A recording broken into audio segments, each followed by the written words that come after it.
Hey guys, welcome back to Hope with Jonathan, and I'm a AAKP, AKF, and NKF ambassador. Also, I'm a kidney advocate, and here today I have a special guest, all the way from Saskatchewan, Michael Guadet.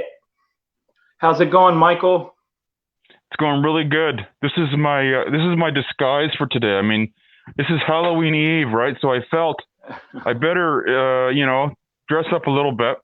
This is kind of what I wear every day when I go out, though. I mean, it's not like a real dress up. I was looking around for a mask and I realized I've got like six masks. You So look why not just great, wear Michael. one? This is my cherry mask. You look great, Michael. You look great. Same to Uh, you. So, guys, Michael is an accomplished artist. He's an author of, I believe, two books, and he's also a two-time kidney transplant warrior, if I'm correct about Yay! that. Go, Michael. And he's also from Saskatchewan, which is a Canadian province. Um, Beautiful country. Everything that I see online from there is in that area is just absolutely gorgeous. So you have a very nice place where you live. Thank you. Does it So remind you you want of to, Iowa? Does it remind you of yeah, Iowa? kind of, sort of, yeah. The plains, Prairies? Yeah, yeah. prairies, Very yeah, rich farming absolutely. province. Yes, the pictures are stunning. I mean, if you ever get a chance, guys out there, definitely look it up. It's a beautiful area. Thank you. Um, so, Michael, you're an artist. So, what exactly do you design and do as an artist? Uh, Jonathan, before I answer that question, I'm going to frighten your viewers by taking my Oh mask no. off. Yeah. Okay. Go ahead. We're COVID safe right now. There we go. Okay, this is the scary me. I won't take my It's hat not off though, because I'm follically challenged and I might really just completely just wreck the light settings right. with my shiny head. Okay, so what was your question, Jonathan? Oh yeah, what kind of art I do? Yes, sir.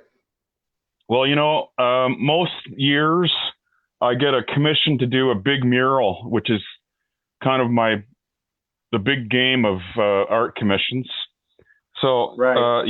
typically I'll do a pretty large mural in the summer months, and Yes, then sir. to complement that, my wife and I run a little seasonal art gallery gift shop here at Manitou Beach, and I also just make paintings on easel paintings, and Okay. it's going really quite well. I have pretty decent mental clarity uh, thanks to my transplant. So I'm just chugging away here, staying productive. All right. That sounds amazing. I've looked up his website. Is If you look down below, his website's right there, Mr. Guadet.com. Um, he's got some amazing pieces on there. So, guys, if you get a chance, look up his website. You'll find some amazing art pieces on there, and I believe your stories on there as well, right, Michael? Yes, sir. So you're also an author, and you've written two books based on your experience with kidney disease and transplant. That's right. Over the years, since I was probably about 15 or so, I started just jotting down little notes on loose leaf. So for your older viewers, we'll say it was longhand cursive on loose leaf. If anybody Okay. gets that, I mean, So that's what I Yeah. did for years and years. I don't know. I Uh don't know huh. why I bothered doing that, but it was one of those hobbies I had, just jotting down thoughts and impressions of a day or whatever it was. And so back in '79, I was first diagnosed with kidney failure in living in Toronto. So within a day after I was diagnosed, I was on emergency life-saving dialysis. More about that later.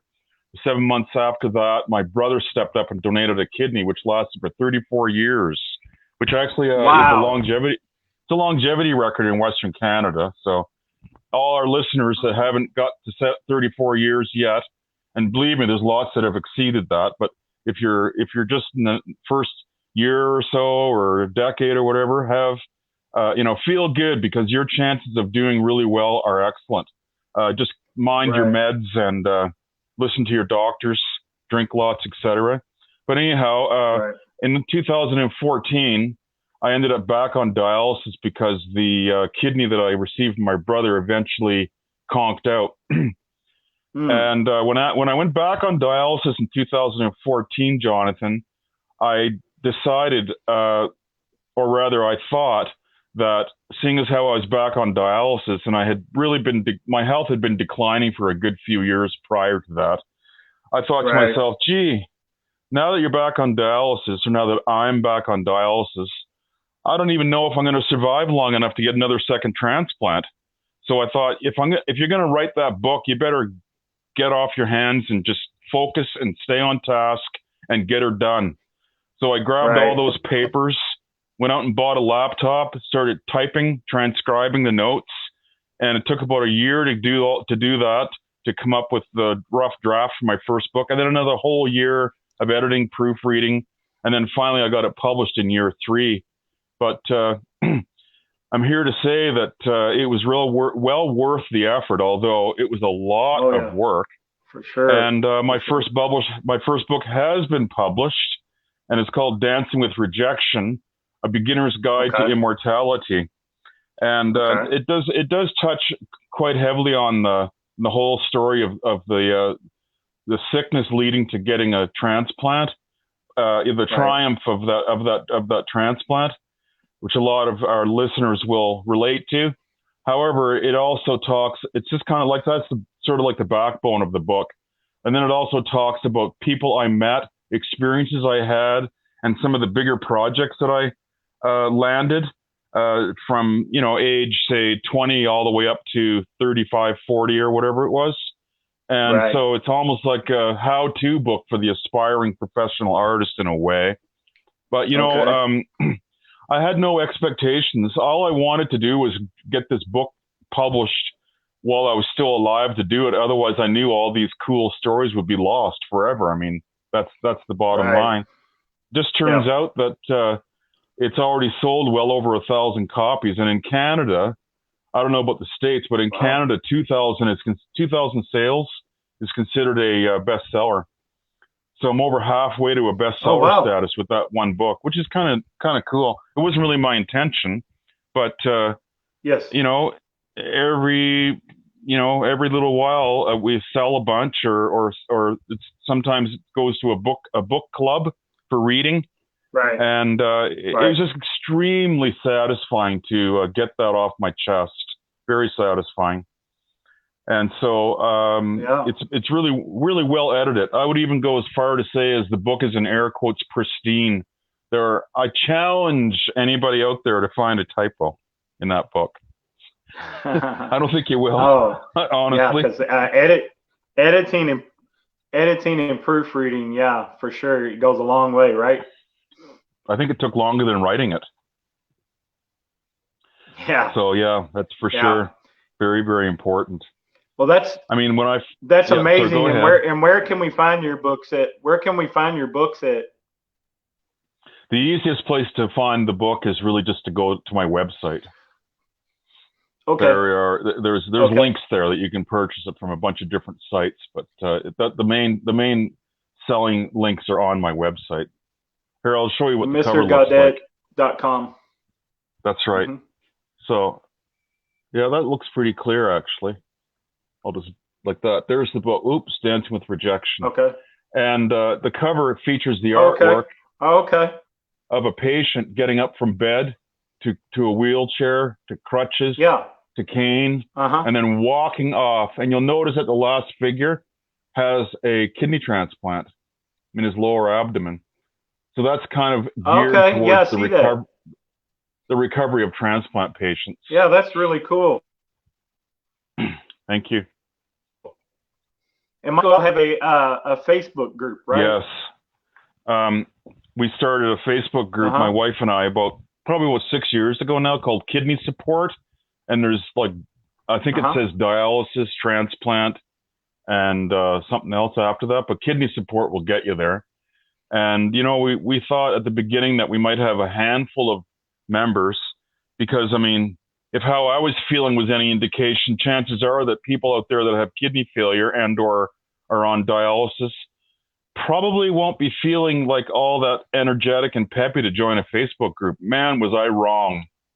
There's about 25,000 members now, and it's growing. We get hundreds of new members every week. So it's probably the leading group website on the internet for all things kidney. Okay. And, you know, I use the artwork from the cover of the book as the masthead for the website, for the Kidney Support website on Facebook. And so they're all kind of tied together. I created the original version of that mural when I was at Sunnybrook in Toronto after I was diagnosed with kidney failure and on dialysis. Once they saw me scribbling away in my little brown sketchbook on dialysis, they decided, well, this guy needs to stretch out a little bit. So they gave me a unused conference room to use as a studio in the hospital, and then provided me with art materials. So that was like amazing. Yeah, it was. So that's when I created the first version of that mural called Recovery. Yeah. And left it as a gift at that hospital to show my appreciation. Amazing. Michael, what age were you diagnosed with kidney disease? You want to tell us 21. A little bit about that? 21. Yeah. And what did they say you had? Was it FSGS, CKD, PKD, lupus? It was none of that? Glomerulonephritis. Okay. Glomerulonephritis. It's chronic.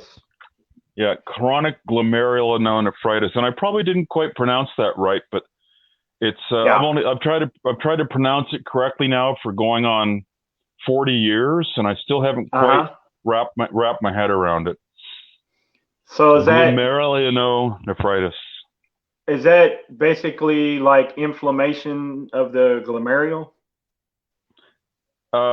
Failure of the glomerulo. They basically, my kidneys had shrunk.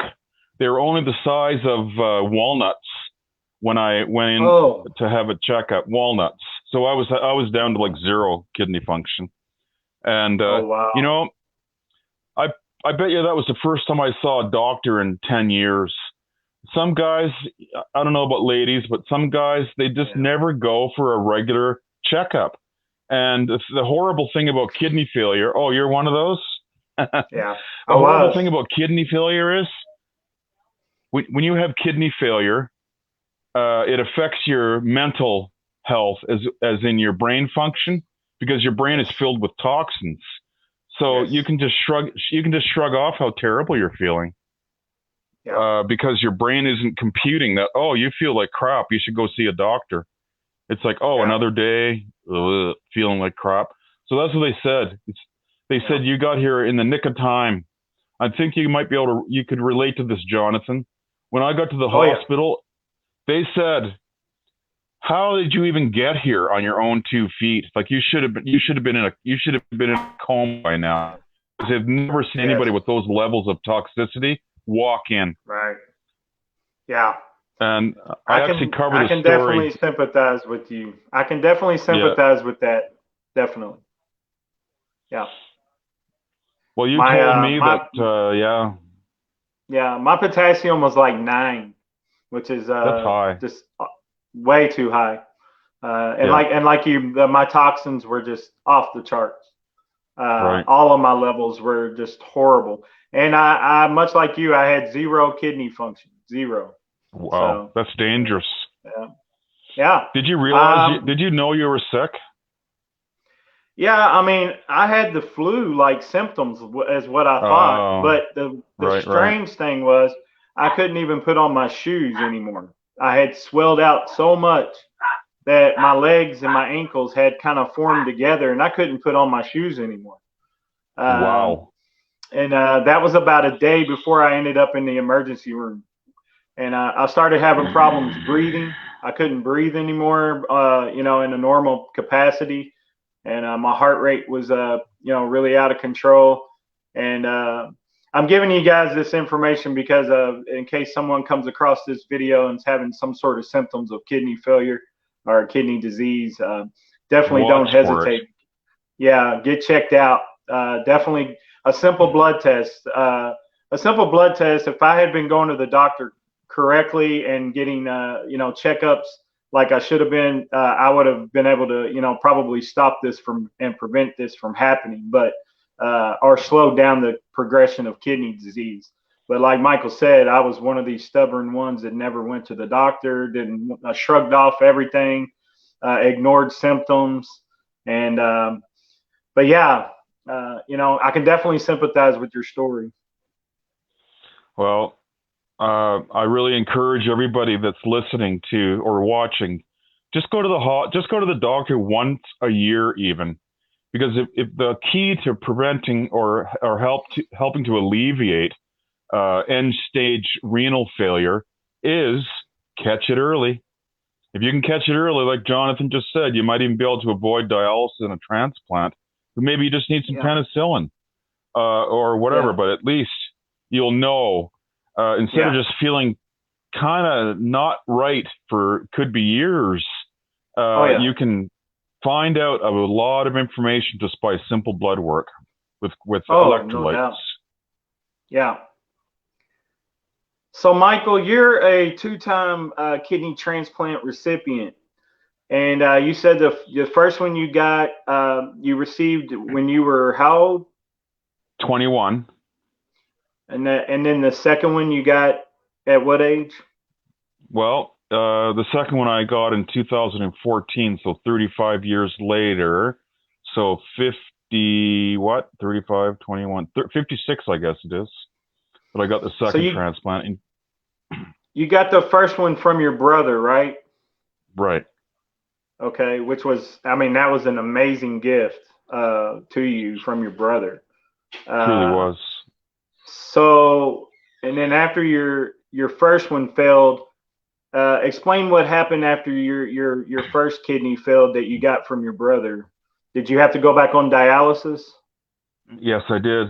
Well, I can tell you after the first time around in '79, I definitely knew what to look for in terms of not feeling well. My big mistake, my wife would say, so what are you out of 1 to 10?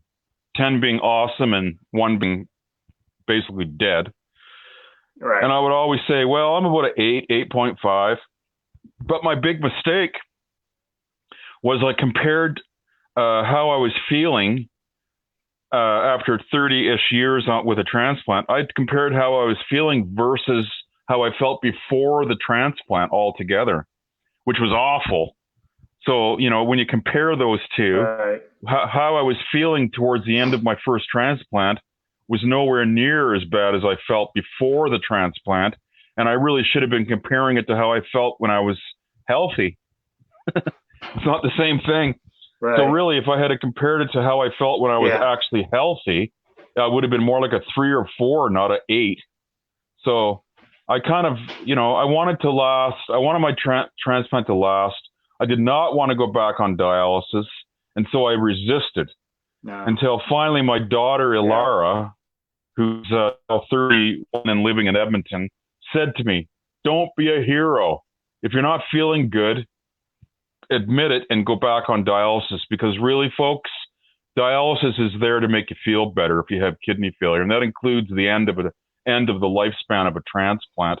There's no point in pushing the envelope and avoiding feeling better by being on dialysis. I know it's a tricky and can be a frightening and even dangerous procedure to have your blood taken out of your body and cleaned, but it sure beats feeling like crap with a diminished kidney function. Right. And you were on hemodialysis? Yeah, but in center though. In center? Yeah, in center. I wasn't quite as brave as you. Okay. To have home hemo, that's a whole other different ball of wax. It's definitely not for the faint of heart. That's for sure. You got to be number one. You got to be willing to learn the program. Number two, you got Yeah. to have a great support system. You have to Right. have great support. Everybody in the household has to be on board. Number Right. three, you have to be organized and you have to have the room to do it because it takes up room for the supplies. It takes up Right. room for the machine. And you got to, and number four, you got to be sterile. You have to be clean and follow all the guidelines. And Right.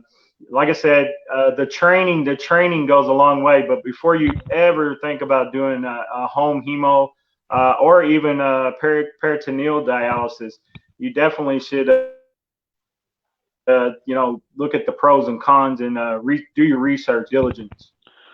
There's quite a long training program for home hemo, isn't there? Hello, Michael, you Yeah, still with me? I am. Yeah. Yes. Okay. We froze up just for a second. Yeah, I noticed that. There's quite a So I long just, training program yeah, I for was home making sure. hemo, eh? Oh yeah. Well, it's not too bad. We were in there for about a month, if Right. that. So give or take 3.5 weeks, and but we had a great training facility. I was at DeVita, and they All had right. a really great staff there. That I know some people have some issues with different dialysis companies, and they've had different experiences. But my experience with DeVita was great because of the staff that they had there. They were just Good. amazing. So, That's yeah. really good to hear. So, Michael, since you are a two-time kidney transplant recipient, what are some pros and cons of transplant? Well, I'd say it's mostly pros. Uh, Yeah. the first thing, of course, is you have better stamina with a transplant versus being on dialysis because I don't know about anybody else, but when I was on dialysis, I never really felt like I could go out and get a truck full of wood or anything. I was pretty down physically in terms of energy. So that's one big Mm-hmm. pro is you get way more energy. And I was Right. constantly out of breath when I was on dialysis because you get your fluid up, your fluid down, your fluid up, your fluid down, because everything you drink stays in your body, and you have to drink enough to stay hydrated. You can't starve yourself of fluids. So when you have Right. a few glasses of water or whatever, by the time you get to dialysis, your weight is elevated and it's pressure on your heart. So it's Yeah. hard to breathe. I'd walk into dialysis sometimes 3 or 4 Ks over my dry weight and basically puffing for breath. Everybody around me was puffing for breath, beginning dialysis, a lot of them anyway. So that's another big thing is you can actually walk around, walk full, like fast walking without losing your breath. So that's really Yeah. huge. You have that Oh, yeah. stamina. You probably feel the same way. It comes back so fast Yeah. when you have your Yes. transplant, if you have a good function. I was so Yes. surprised when one of my nurses after my transplant, I asked, what's the relationship between drinking and peeing? And she basically said, well, whatever you drink, you're pretty much going to pee out that amount. And I was like, wow. It just shocked me because, after 5 years on dialysis, Yeah. you forget. So that was cool. Yeah. And For sure. so that's one pro, of course, is that you have more energy and you're not out of breath. And let me see, Yeah. you're not, you don't have your schedule is your own. You're freeing up a lot of time because when I was on dialysis, I was in center, and so I had to run to the city and back, which is an hour and a half drive each way, 3 times a week. So it's a lot of wear and Right. tear. And basically, you might as well say it's an 8-hour day because dialysis was for 4 hours and 3 hours of driving. So, you know, eight Right. hours a day, 8 hour day. So there's that to free up your life again, having a transplant. And then, you get to drink. That's huge. Because when you're on dialysis, let's face it, you're pretty restricted what you can drink. Your doctors even tell you can't have more than X amount, right? And if you go All over, right. it's at your own peril. You really shouldn't. Yeah. But now, Right. on after my transplant, I can literally drink I should drink. It's like water is a medicine. Mm-hmm. My surgeon said keep your transplant kidney swimming to keep it healthy. So in other words, Yeah. you don't want to knock off and just drink a liter a day. It's got to be 2 or 3. There's Yeah. actually a formula, Jonathan. I think I shared that with you earlier. And the Uh-huh. formula is your number of pounds in weight. Say you're 200 pounds to make it easy. You divide that by 2 equals 100. So you should have 100 ounces, a half your body weight number of ounces. So 100 ounces is about, I think we figured out it was around 8 cups. So that's Yeah. achievable. So Right. that's basically around that, rough idea. Because a lot of people somehow they don't quite know how much fluid they should really be drinking after their transplant, and they ask. And also, a lot of people are saying, "I can't do it. I can't drink all this water. It's such a challenge." A, they're not used to it from being on dialysis, and B, when you are on dialysis for any length of time, your bladder shrinks because it's not being Yeah. used. So when you get Yeah. your transplant, it might take a month or so for your bladder Right. to expand to its normal size. And so in the Yeah. meantime, you have a drink of water. Half an hour later, you have got to go pee because your bladder is so Right. tiny. It can't hold it. It can't Right. hold it for longer. But now, after I've been, my transplant was over a year ago now. Oh, I'm down to like 3 or 4 times in the day and maybe 2 or 3 times overnight. So, I mean, when I first had my Okay. transplant, I was peeing every half hour uh, Oh on the yeah. hour continuously. Oh yeah. And, you've been there, done that. Yeah. So I guess one of the things about water is drinking, staying hydrated. Well, Yeah. for starters, everybody needs to be hydrated, Uh-huh. kidney patient or not. That's one of the leading causes of poor health is dehydration. However, Right. um, uh, one way to make water easier to drink is just add a couple of squirts of lemon juice or lime juice or Okay. cranberry juice. Oh, okay. You know, it Yeah. just makes it more Great palatable. tip. Oh, Thank that's a you. great tip. Great tip. Michael, do you know who your second donor? How did you get your next transplant? How did that come Well, about? it was a typical Monday. I went for dialysis on Monday, Wednesday, and Friday. I went for Mm-hmm. dialysis, came home, had supper, and basically went to Uh-huh. bed. And around 9 o'clock in Uh-huh. the evening, the phone rang, and I thought, nah, I'm too tired. I'm not going to answer it. So my phone rang and cut off finally. And then Sharon's Uh-huh. phone, my wife's phone, started ringing. She picked it up and she said, yeah, yeah, okay, yeah. And then she said, Uh-huh. Michael, it's Dr. Shoker. And I got on the phone with Dr. Shoker and he said, Michael, we have a kidney for you. It's not excellent, but it's good. It's a good kidney, good match.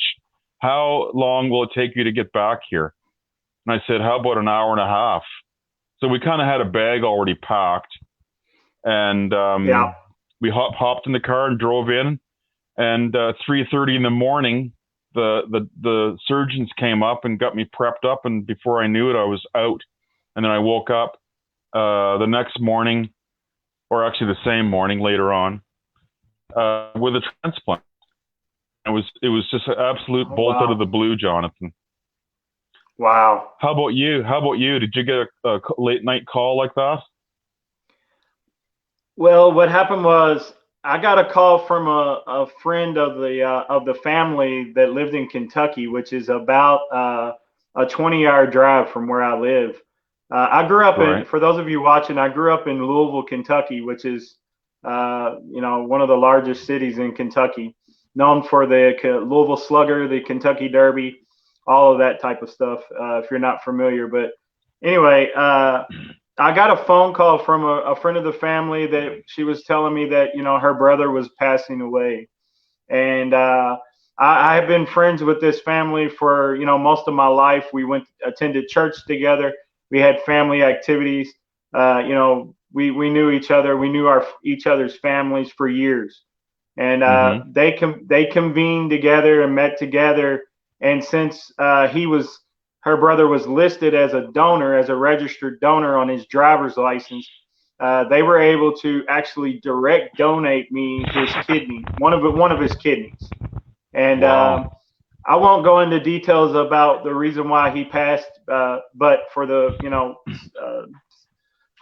for the sake of the family. But it was bitter. It was a bittersweet moment for me, Michael. I was kind of taken off guard because it was a Saturday, I believe, and there was just I was involved in some family activities. We were fixing to leave and walk out the door, and it was kind of like you. I got the phone call, and like everything, my whole world just stopped. At that moment, because it was like hey, this could actually happen.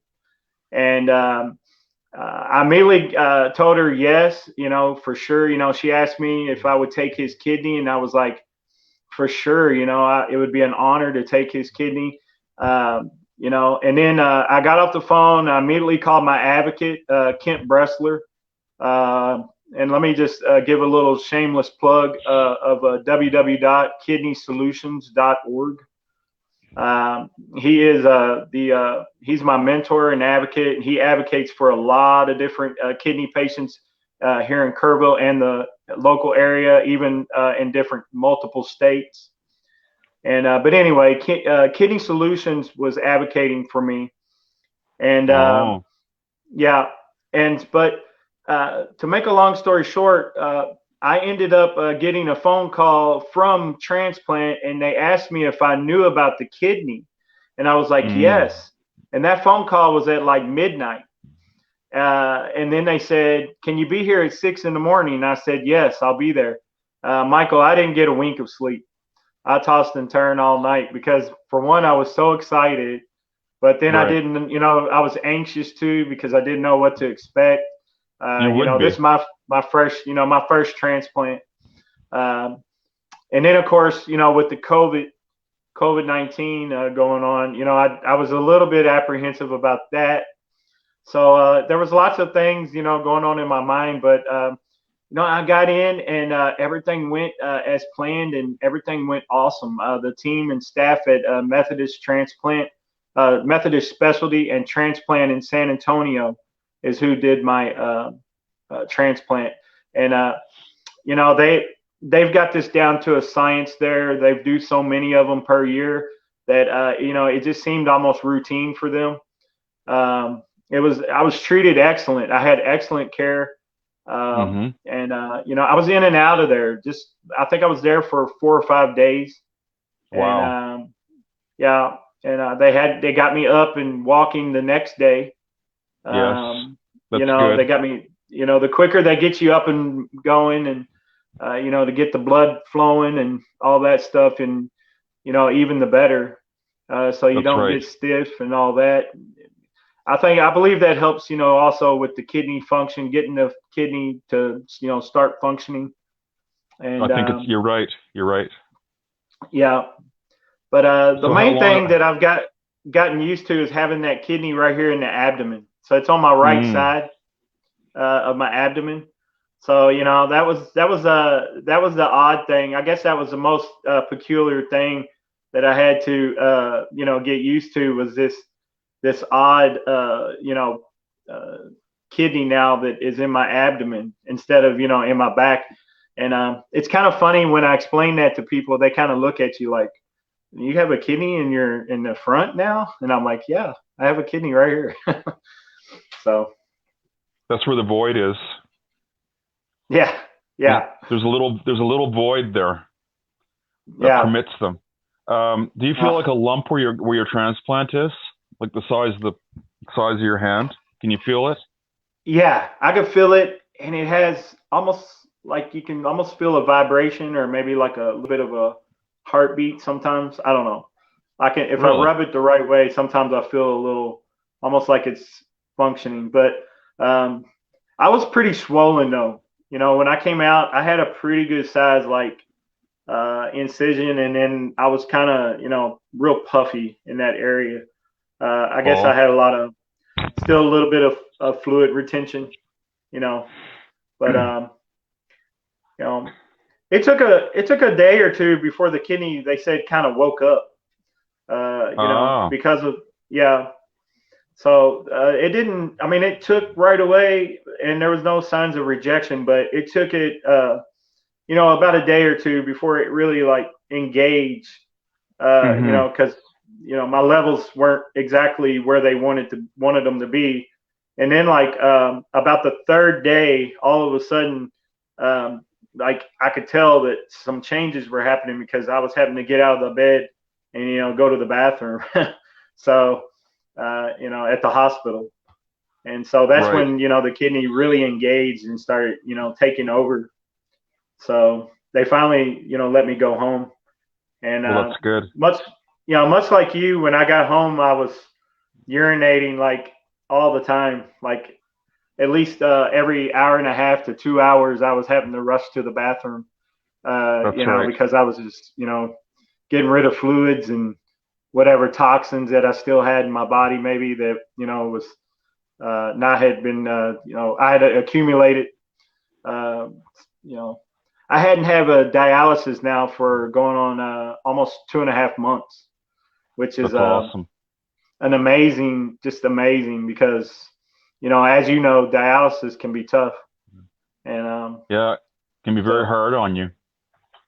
yes, yes. So did you after like say within a month or so, did you get rid of like 20, 30, 40 pounds of fluid, excess fluid?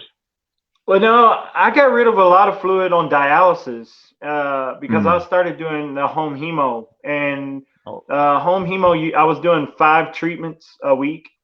all good. So yeah, so I was able to maintain my fluid level pretty well. I had a soft That's really or good.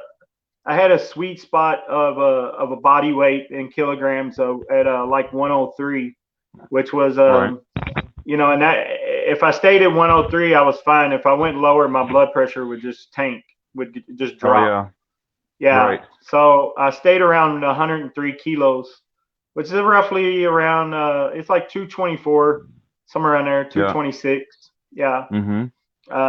You got to realize I went from a 350-pound man to 226 pounds. So Wow. if that I bet a tells lot of you how that, much fluid, yeah, a a lot lot of of it it was was fluid. fluid. Yeah. Well, Yeah. my kidney was sleepy when I first got it as well because I got it actually from a deceased donor, Yeah. and so it was.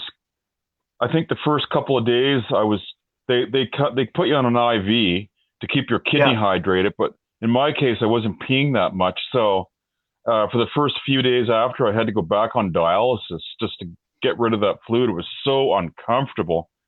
Yeah. And then within about I would say around it took about 2 weeks, and all of a sudden my kidney kind of woke up, and that night I eliminated 3,000 mils, which is 3 liters overnight. That's like 30 pounds of fluid, and Wow. that made such a huge difference. I was like, I just died and went to heaven. I should. That's the okay. Totally wrong metaphor, but I thought, oh man, I feel so much better now. I'm lighter. All of a sudden, I could actually walk full speed without gasping for air, and that Yeah. I knew I'd reached a turning point when that 30 pounds came off. And so Yeah. I haven't been that light since before I started dialysis in 2014. So it was a whole new me. And I also noticed from being on dialysis seems to really age you, like your face. I had Yeah. big bags under my eyes and kind of a gray complexion. I looked 10 years older than what I am. But then, oh, somebody's saying Mike went ghost on us. Anyway, Yeah. like we're still up and running, right, Jonathan? Oh yeah, we're Yeah. still going. Yeah. Okay, good. So I realized after I lost that first 3 liters, that I was really the kidney woke up. I felt lighter on my feet, and most of all, I could walk without any shuffle whatsoever in the hospital. I had a long hallway walk that I established, and so I walked Yeah. there. It's about a good 15-minute walk to where I was going and back, and I was walking full speed, no shuffling, and totally breathing fine. and I knew at that point that I had turned a corner. Yeah, that's awesome. We had some comments, Mike, from a Sammy and a Tina. Tina, yeah, Yeah, and Talisha Alicia. Fields. Okay. Yeah, so we've got some people watching and commenting, so that's great. Guys, if you're watching this, please share this video. It would be of a great importance to get the word out about, number one, about kidney disease, and advocate for organ donation with and talking about kidney transplant, kidney dialysis. So please, if you would, share this video. Really appreciate Michael coming on for sure and telling this story. I got another question for you though. Yes. If you could make any changes in transplant, um, what changes would you change, or any ideals that you would change for transplant, or the way that the system works right now? Is there anything that you would like to change or add to? Well, I think the most important thing that I don't see, maybe it's different in the Uh-huh. States, but I think there should be like a little handout to say what kinds of things people can expect when they wake up after a transplant. Uh-huh. Uh-huh. Be, although pain management is getting way better than it was back in '79, um, there's still issues. They give you good pain management. I had a pump that I could deliver painkillers whenever I wanted it, which was good because I kept on top of it. I didn't wait until I was back in severe pain. I would always kind of keep myself relatively pain free for the first few days, and then I obviously eased off. But I mean, it'd be Yeah. nice to know. I knew because from the first time. But you, for example, did you know Yeah. how you're going to feel when you woke up from the surgery? I mean, not really. When I woke up, I was in a lot of pain, and Yeah, they immediately started me on morphine, and then that progressed too because the morphine started messing with me. I started yeah. having weird dreams and stuff, Oh, and right, right, right. cold sweat. And I told them, I said, I can't do that morphine, but Yeah, they gave me Tylenol. I went Tylenol 3. And I got off of that though. As soon as I came home, I just went to Tylenol OTC, which over the counter. right. So, and but now currently I don't have any pain. Of course, every once in a while, if I bend a certain way or twist, I might feel a little twinge or something, but it's not like nothing like it was in the hospital. But no, I had no idea. They didn't really brief me too much on what was going to happen whenever I woke up. Well, how do you feel about that? Well, I feel about it as much as I do probably about kidney disease education and about kidney dialysis education, diabetes education. There probably needs to be more education on it. Probably needed to be covered in maybe a class or something like that. I did attend some classes that they make you go to when you uh, for your yearly transplant exams and all Right, that. I right. did attend some Hmm. classes, but if they did cover it, I vaguely remember anything about the after effects of what was going to happen, after transplant. So there probably needs to be more education on it. Well, just a few little tips like A, when you wake up, you're going to be in pain, but we'll help you out with painkillers. And Yeah, B, really, once you get up moving around, your pain will get less and less and less. It's yeah, a challenge it's a challenge to sit up and get out of bed on the day after, but oh, if you can, oh, or at least sit up, even just sit up. But I mean, moving in any way, shape, or form, gosh, for about 2 or 3 months, I had troubles lifting my right leg because I had my oh, transplant on the right side. So lifting your right leg uses all those muscles.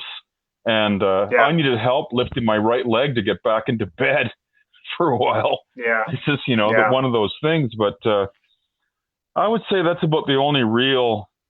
Oh, I guess just like they do a lot of education about post transplant self care. Like right, hygiene and make darn sure you take your meds on time. and Yeah. don't let yourself run out of any medications. Stay on top of it. But really, the first couple of days after my or when I got home after my transplant, I found Uh-huh. my meds to be a big confusing mess. I couldn't wrap my head around it outside of the hospital, because they gave all your meds to you in the hospital at certain times. Yeah. And then all of a Right. sudden, when you're facing all of the timing and the dosages and knowing what's what, all the new medication names Uh-huh. that you're not familiar with, that was a big Uh-huh. challenge. I was kind of freaking out. I had to call the center and ask them about the meds, because I didn't quite get it. And there's a comment here. I think there needs to be more about psychological or PSTD after, from Amy. I couldn't agree more, Amy. Um, Thanks, Amy. a trans a transplant operation can be very traumatic, and of course, there's other things associated with it, like a comet with a long tail. How do you feel about the whole experience of receiving a transplant at the expense of someone else's life, for example? That's hard. Yeah. Make no mistake about it. That's hard. You almost have survivor guilt, and then there's the whole idea of when say you get a family member to donate, what happens, God forbid, if something goes wrong with that family member? There's no 100% certainty that the family member who donates will be unscathed. Um, Yes. so, I mean, it's hard to ask uh, people, your family and total strangers, your friends, etc. It's hard to say, "Oh, will you donate a kidney to save my life?" Because it's asking Right. for a lot. Um, I didn't ask my brother in 1979. He volunteered after all the tissue testing was done, and it was discovered he was a really good match. But I mean, who knew that I was going to end up getting a transplant from a deceased donor? And Yeah. so, I mean, there are a lot of different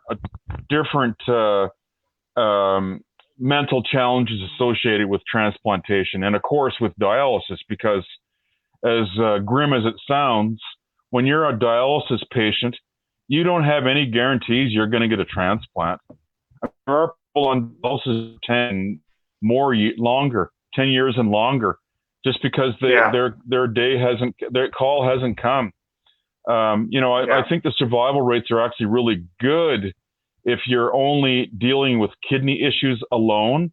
But what about if somebody's Uh-huh. on dialysis with other underlying conditions that makes it more challenging, like diabetes, heart conditions, bad hypertension, high blood pressure? I mean, those challenges can make the difference between survival or not.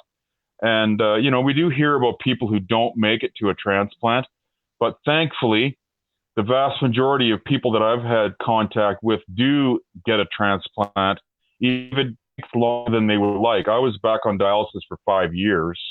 Right in the prime of my life, I was on dialysis 3 times a week. So after a while, I started really biting at the bit to get a transplant. Yeah. That whole story is going to come out and be revealed in my third book. I might, I will. I'll keep names and stuff anonymous, of like the Uh-huh. doctors and different things that are involved. But Uh-huh. it was a trial. I have to say, it was a trial. But I also always Yeah. had faith that I would get a second transplant somehow, and I put signals out to the universe uh, to help sort of bend it, or what do you call it, to kind of like coax it in my favor. I painted a sign on the back of my car window saying, "Michael needs a kidney, call the coordinator." And I left the coordinator's phone number on the back. I saw people actually photographing that back window when Yeah. I was in traffic. And so I'm assuming they shared it on Facebook or on Okay. social media. So that was one Okay. thing. I also I also created a little website called Will You Be My Kidney Angel, asking for a living donor, and Right. a few other things that I did, and somehow or another, the universe responded, and that big call came, just like I said, like a bolt out of the blue. but I think you have really the trick here, if you're on dialysis waiting for a transplant or hoping and praying for a transplant, I think the number one thing you need to do is you have to stay positive. Keep a positive attitude and just really believe that it's going to happen. That's your number one line of defense, I think. You got to stay positive, even though it's challenging. That's your only option. Yeah. And I'm glad you brought that up, because that's what this show's all about, is giving hope. And you're absolutely correct. I mean, staying positive was one of the main things that helped me, not only just physically, but mentally. And acceptance. Acceptance was a major thing too. Was I had to accept what was happening to me. I had to accept what was going on, and now I had to move forward. And moving forward was, dialysis and then transplant. And thanks be to God, I was able to, do both of those and be successful so far, with transplant. And it's the journey. The journey is tough, and you're gonna have bumps in the road, so to speak. But like Michael said, if you stay positive, staying positive has power, definitely. Um, so we've had some comments. So I appreciate all the comments out there. I appreciate everybody that's watching. For those of you that don't know, transplant is not a cure. Transplant is just another form of treatment, of kidney disease. So there's always going to be, some sort of, issue. It's not perfect. You are going to have some little bumps in the road. Michael, have you had any major bumps in the road with transplant? I would say the main one I had was when I received my donated kidney. I actually inherited BK virus, and oh wow, BK virus. Almost everybody walking around has a dormant form of BK virus, but it's only people with immune suppression, such as transplant recipients, that the BK virus can flare up. And it's one particular virus that's attacks your kidney function. So it's serious for a kidney transplant recipient.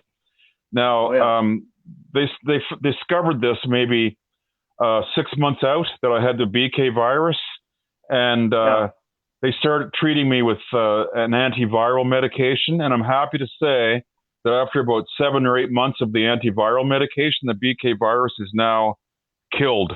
I no longer have BK virus. And the only real effect, thank you. The only real effect it had was that it elevated some of my blood work. Like I had higher creatinine they would have liked, and a few other things, but I didn't really feel it.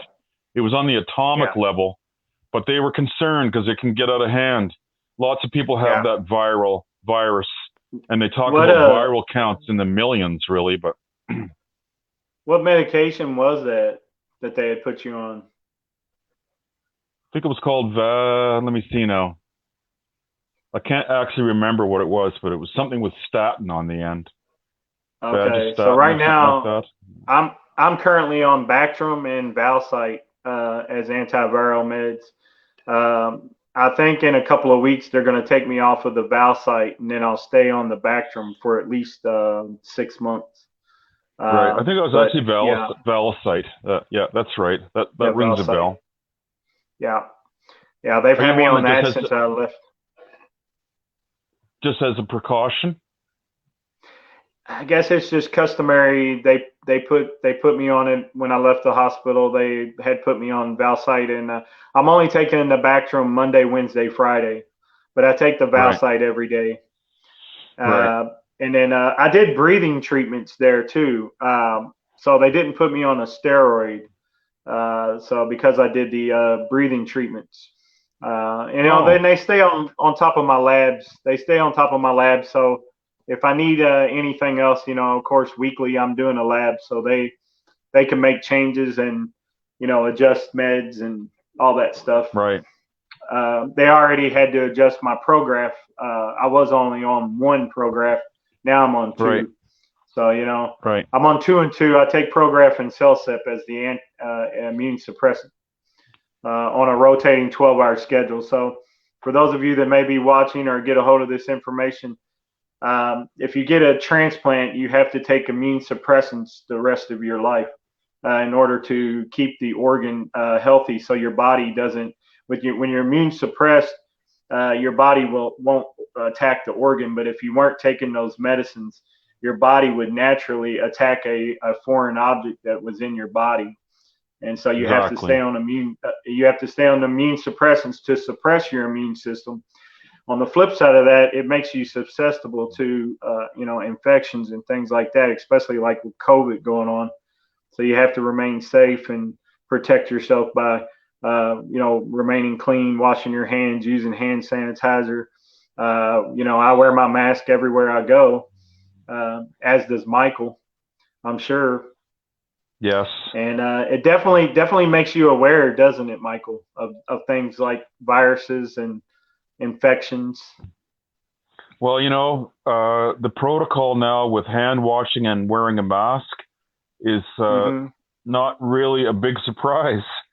I mean, I never really felt comfortable going into any crowds whatsoever prior to the pandemic, and I always basically never touch surfaces when I go out. Yeah. I think we talked about this, Jonathan. Like you use your Uh-huh. elbow or your sleeve to open a door with. You try not to Yeah. touch surfaces that everybody else is touching. Like you said, you go Yeah. higher up on the door to open it. Yeah. And I just basically don't touch anything while I'm outside. The only thing I touch Yeah. is my steering wheel and my door handle, and that's about it on Yeah. the my vehicle. And Yeah. as soon as the first thing I do when I get home, and this has been going on for over 20 years now, I automatically, first thing I do is I go straight to the bathroom, wash my hands with hot soap Yeah. and water.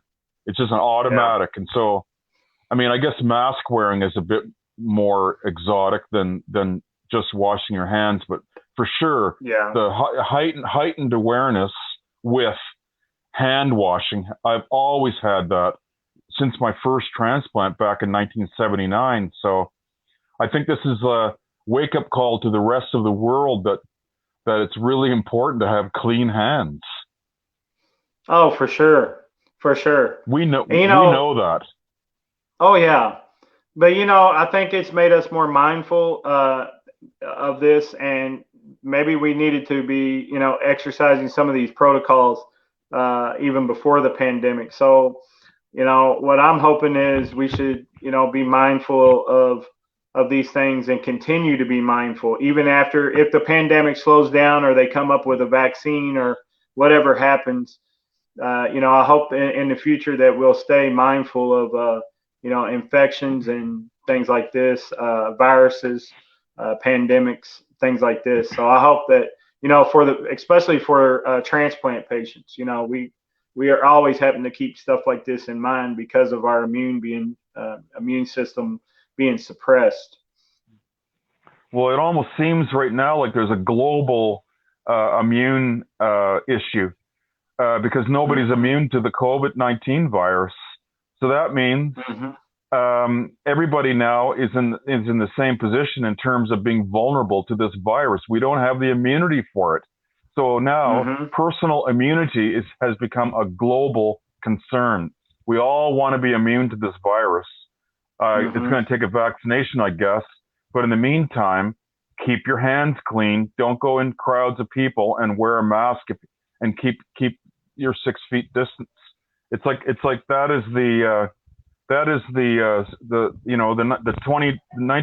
2020 gospel is this is a whole new learning curve for every human on this planet, I think. And Oh yeah. people with kidney failure and or transplants, even dialysis patients, we kind of are a step ahead because we already knew how fraught it was to go out into the world without any kind of protection. I mean, we never used to wear a Yeah. mask, but for Yeah. sure, your first line of defense is clean hands, and we all know that. So we kind of have a bit of a step up, Yeah. which is a positive, very positive thing for dealing with a global pandemic. So, so Tina had a comment. I appreciate your comments, Tina. Uh, she says, and science is advancing a lot with stem cell development. I believe anti-rejection meds will be a thing of the past at some point in the future. Also, I'll add to that there's a advancing in technology and also a lot of trials, or not trials, but they're showing that the bionic kidney they're advancing with that as well. Even some alternate dialysis treatments, things that are developing where you may be able to do dialysis on your own, but like on the go, basically with a machine, like strapped to your around your body or whatever. Um, Right. so like technology as it advances, we're definitely going to see advancing in dialysis treatment and the way kidney disease is treated. What are your thoughts on that, Michael? Well, I have to agree with Tina and enthusiastically endorse the idea of stem cell development with organs, because apparently you can take your stem cells and instruct them what to do. So you can tell your stem cells to create a transplant or create a kidney. I've already seen instances of small versions of a human heart built with stem cell technology. And once they get the thing up and running, you can see that the organ is actually beating. It's pulsing, beating on its own. It's pumping. So, I mean, Mm-hmm. how much more promising Yeah. can you Yeah. get? Well, And in yeah, our I've world, seen that. Go ahead. Yeah. well, I was saying in our world of technology, as you see things, the internet, computers, advancing of social media, you see how quickly things develop. And so I'm hoping, in the future for kidney disease, you start seeing things like this, with transplant or organ donation and all that stuff. Well, Jonathan, the latest figures are 1 out of 10 humans has kidney problems, kidney health issues. And out of Yes. those 1 out of 10, only 1 out of 10 of those. So let's say the 1 out of 10 is 10% of humans. But out of those 10%, only 1 out of 10 realizes they have kidney issues. So there's nine Right. out of those 10 people walking around that have no idea that they have kidney issues. And that's why we have to keep emphasizing, please, just one checkup a year will get you knowing. Because when you Yes. know and you can identify something that's wrong, it sure is a lot more powerful than just being out of the loop and oblivious to it. Yes. I agree totally. And, we got to get the word out about kidney disease, diabetes prevention, hypertension, all these type of things. And there's just, there's not enough, people talking about it. There's not enough education out there. There's not enough, I've never seen a commercial on TV regarding kidney disease. I seen it for cancer. I've seen it for different other ailments, but I never seen anything about kidney disease until I ended up in renal failure. And we definitely need more education on it. It needs to be brought to light, and I believe that we're doing that right now. I believe we're, for the betterment of the kidney community.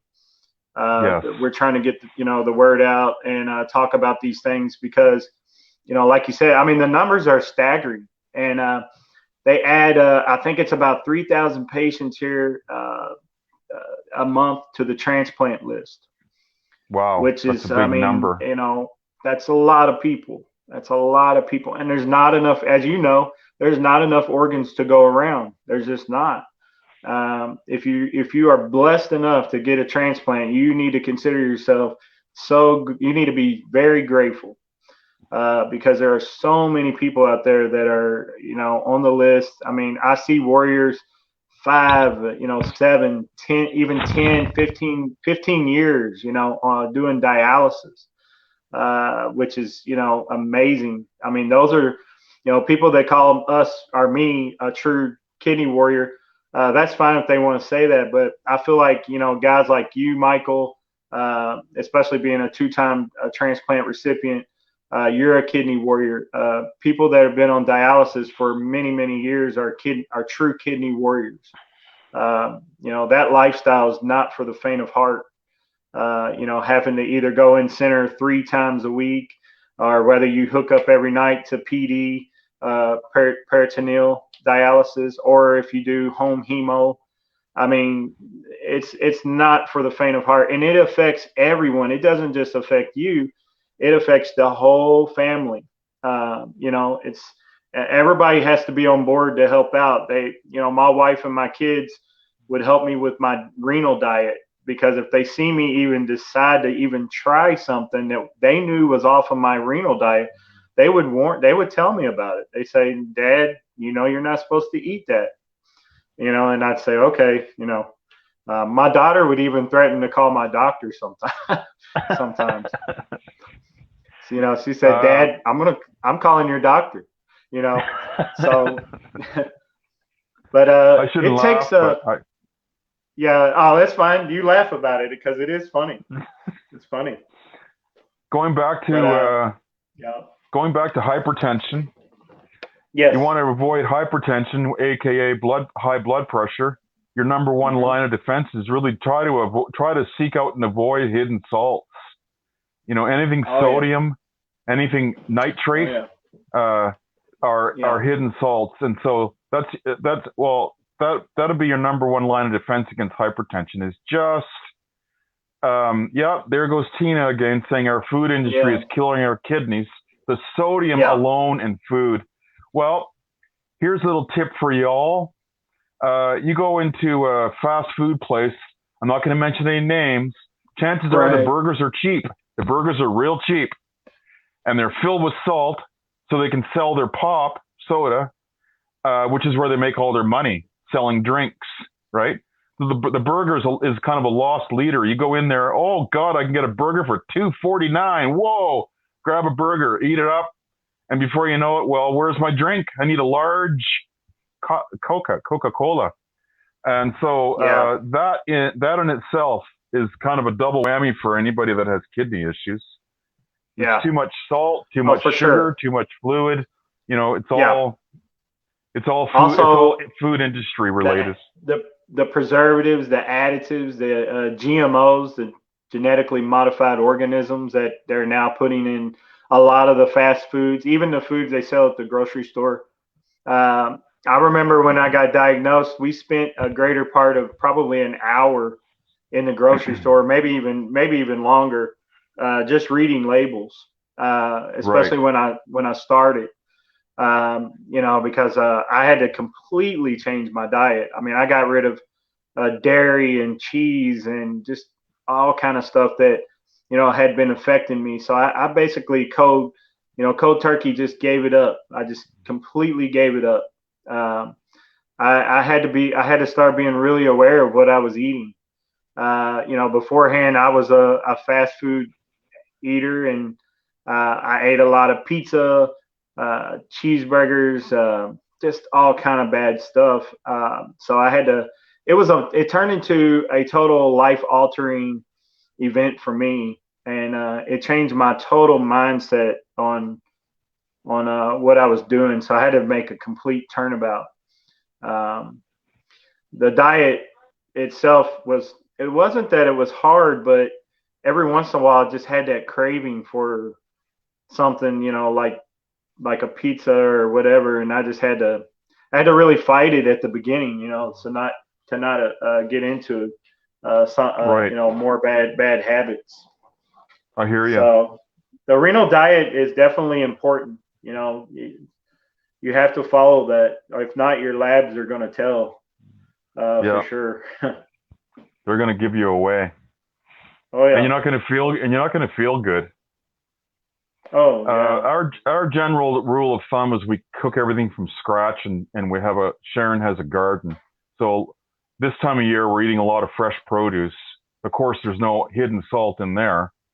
Right. So, I mean, not that I really have to be too concerned about salt now, but I mean, I just, after you're on dialysis for 5 years and everything is pretty salt free, you kind of don't really like salty food as much. It really bothers me to eat that. I just don't think it tastes that good. It's over salted. So we don't even use table salt. You know, it's just like we just Yeah. eat the natural flavors of things that are cooked or raw. Yeah, and that's amazing. That's great. I can definitely sympathize with what you're saying because I recently bit in we I bit into something that was salty, and after transplant, I noticed that food tastes different. It actually tastes better because everything tastes Yeah, like metal when you have like kidney disease. It starts tasting almost like a metallic taste every time you eat yeah, something. It just was right, very bland. exactly. Yeah, But I noticed that my food tastes differently, and I bit into something that was kind of salty, and you can definitely tell, especially when you haven't had salt or a lot of salt at one time in a long while. You can definitely yeah. tell when you eat something. It's like, wow, that's really salty, But beforehand, I wasn't aware of that. I guess because I had built up almost an immunity to it. Yeah. Those are good points. I think when you have Yeah, after you have a transplant, your taste buds really feel healthier, more yeah, sensitive, so you can actually taste the goodness of food without having to salt it all the time. yeah. Well, That's a good I'm tip. very honored that you wanted to interview with me, and I'm very honored Thank you. that we got together and got to do this conversation. I really feel it'll be beneficial to the kidney community. And for those of you watching, Michael is a two-time kidney transplant warrior, also an accomplished author and a artist. Also, you can check out his website, mrguadet.com, and he's got his story on there as well as different projects that he's been involved in. Michael, it looks like you do some amazing work. Um, Thank you, Jonathan.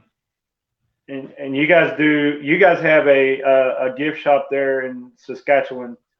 Um, what type of items do you guys sell in your gift shop? Well, it's called Gigi's Gallery and Gifts, and we have a Facebook page.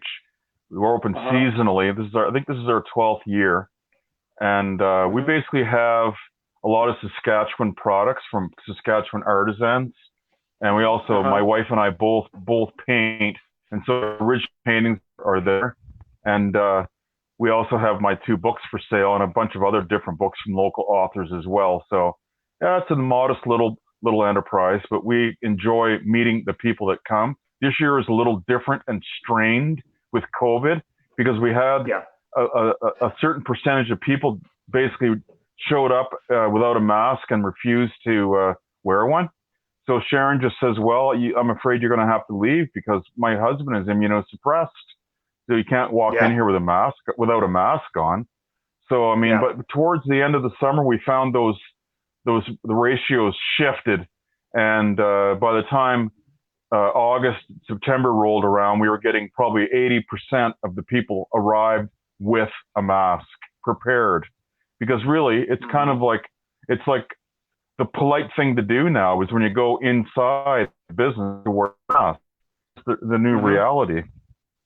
Hmm. So it was nice that people came around and didn't give us a hard time about about the requirement, and that was the biggest change. But it's been a good way to supplement our income and get lots and lots of exposure and meet lots of people. We get about 1,200 visitors a year or so. That's about 120,000 visitors over the last 10 years, which we've met and Wow. greeted personally and had chats with and stuff. You really never know who's going to arrive here. We get a whole big mixed bag of people, but so that's really interesting. Jonathan, just Okay. before we sign off, I'd like to just show our viewers the cover of my second book as well. And Okay. the second book, it's got a pretty apt title. It's um, called A Work in Progress, and it actually shows me working on a mural there. If you can see that little man on the cover, and Uh-huh. the subtitle is The Life My Brother Saved. And Okay. for our viewers that have checked out the whole video here, they'll understand exactly what we're talking about when we say that, the life my brother Yes. saved. And so Yes. now, I mentioned I had a certain sense of urgency when I was on dialysis to get these 2 books out, and that's true. I find now Mm-hmm. that I have a transplant, that urgency is a Mm-hmm. little harder to come by because I mean I've got my life back, so I have to re-inject my life with that urgency to get the 3rd book written and published because Yeah. it's so much easier just to kind of let things slide a little bit, but that's one of the issues of being healthy is that you don't have that urgency unless you get it from the outside. So I'm looking forward to my wife lighting a fire under my feet and saying, "Okay, you better get going on your 3rd book. It's time." But it just seems like we're Yes. just so busy doing everything else that we we we stay busy. Okay. Well, I'm sure people out there are looking forward to that 3rd book from you, um, and they can find that at mrguadet.com. That's Um, right. yeah, and I'm sure they're looking forward to that. So maybe that'll help inspire you as well, as that knowing that people are out Yeah. there, looking for your next book, your next project. You So. you got me, Jonathan. That's it. That's it. You just pressed a button. Yeah. Well, I that's what I'm here for. So, but again, I'm Job. honored that you wanted to come on and do the interview, Michael, and I really appreciate you coming on. I enjoyed your story, and hey, guys, if you get the chance, please share this video. Let's get this information out there to the masses and let everybody know, about kidney disease and kidney transplant, and let's get Michael's story out there. And again, Michael, it was an honor to have you on, brother. Appreciate you. Jonathan, I loved meeting you, and I'm looking forward to corresponding with you in the weeks and months ahead. Sure, sure. Yeah, you got a friend And here, so and good luck with your transplant. I hope it lasts for decades. I appreciate that. I appreciate that. And to you as well. Thank you, Jonathan. And tell your wife, is her name Sharon? Sharon, yes, Yeah, tell Sharon I said hello, and I I pray will. that she's doing well. She is. And Good. give my greetings to all your family from us. I sure will. You take care, and God bless. And hey, guys, we'll see you next time. Take Okay, care. Get your thanks for your time, Jonathan. No problem. And guys, don't forget to get your kidneys checked. Doctor's appointment once a year. That's it.